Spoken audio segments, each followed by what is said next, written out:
Verse 12, anasema, and from the book of Proverbs 14, anayemdharau jirani yake the one who despises his neighbor, ni mwenye dhambi. he is guilty.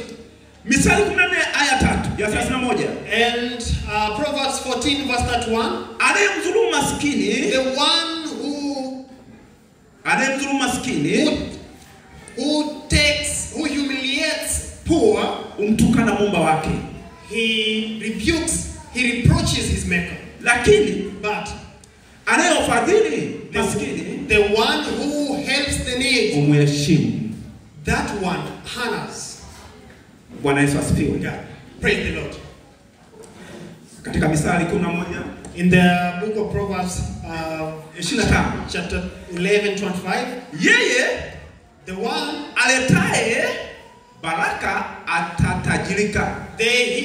him who brings blessings shall be multiplied, Naye atiaye maji and who waters atanyeshwa. shall be watered.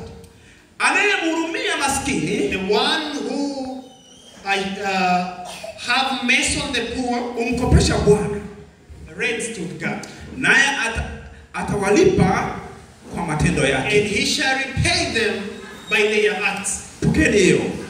Please receive that. Wale ambao wanasaidia maskini, Those who help the needs and the poor, wajiandae kupokea mibaraka. let them get prepared to be blessed. Wajiandae kubarikiwa. Let them get prepared to be blessed. Na ndio maana matajiri wote And that's why the rich people, wanatoa sadaka. they give tithe out.